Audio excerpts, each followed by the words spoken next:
Welcome to In My Opinion 4, Aragami. In Aragami, you play as a spirit called Aragami, summoned by Yamiko. Being a badass ninja spirit of vengeance, it's up to you to save the kidnapped Yamiko from the Keiho, who are a bunch of light essence wielders who have taken over the land. And that's basically it right there. The conversations between Aragami and Yamiko keep it involved as they click together pretty well.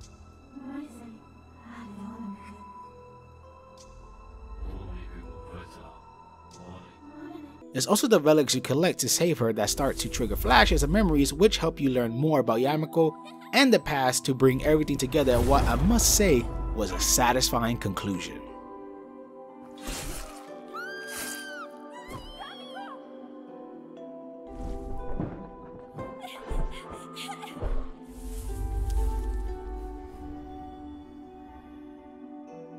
Being a badass ninja, you'll be doing a lot of sneaking, killing, and hiding in the shadows.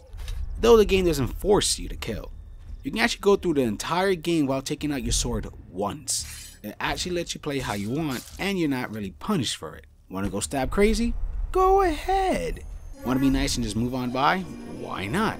Or maybe you want to do just a little stabby and leave the rest alone. The freedom felt pretty good. That's not to say it's going to be easy. You gotta figure out how you're gonna tackle each section, and while it starts out small, the areas do get bigger and more complicated as you go along. Not to mention new type of enemies that will appear later on. The guards also will still be able to see you in the shadows, if you're close enough, making them do some expecting.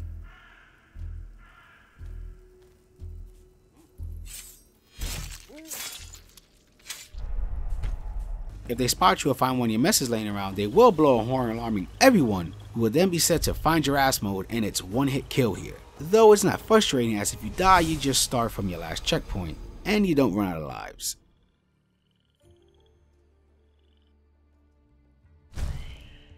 The gameplay is so damn good. You feel so cool sneaking around and brutally taking out your enemies, or make them look the fool as you sneak past them. It all works smoothly and it never feels cheap.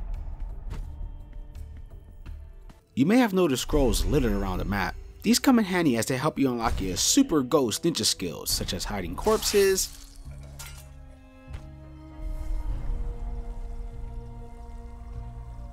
making copies, sucking enemies into death portals, and much more, making you feel like you are becoming a more capable ninja. Though the game never lets you feel like you're a super god, as you do have a limit on your skills and shadow jump, as represented by your nice flowing cape. Sticking to the shadows allows you to recharge your shadow jump, but be aware of those super bright lights as they will drain your cape. Now to recharge your skills, you must find other means. And remember, your skills have a 2-use limit. Another plus to these scrolls is they reveal background information of the world, helping you gain more insight of the story. If you miss any, don't worry, as you're free to revisit any of the stages. After completing each stage, you're given an overall rank of how well you did. The game also throws in a little bit of platforming, and it works. It just kind of feels like an afterthought though, since it's like 2 sections.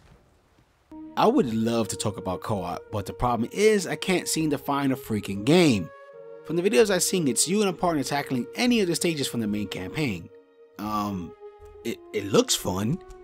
I suggest if you want to try this, have a friend who owns the game as well. The game looks great with a vibrant cel-shaded style. Even though the game takes place mainly at night, the colors pop. And when you're stabbing your enemies and the blood splatters, it's a pleasure to the eyes. The models for our main 2 leads are also nicely designed, making them stand out. Especially Aragami himself with his cool looking cape, which as you can see acts like a HUD for all his skills. The stages you visit are varied, such as villages, forests, and more. The characters do talk, but it's just little snippets, and if the sound gets annoying, you can always just mute them.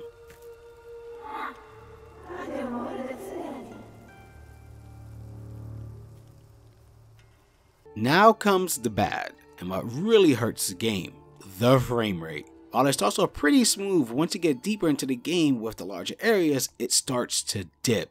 Now it's not game breaking bad, but boy is it noticeable. There's also moments when the camera will be your enemy, but that's more rare. There was also some weird bugs such as enemies not showing up, or sometimes being stuck in the ground, though nothing ever happened that prevented me from finishing the stage.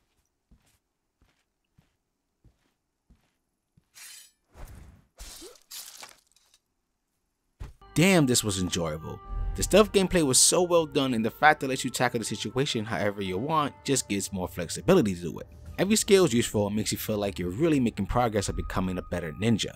The game also never feels like it's cheating you, and if you're caught and taken down, it's your fault. The visuals are vibrant and the story does keep your interest. The game can last you anywhere from 6 to 8 hours max and has 13 levels, which I felt was a pretty good length.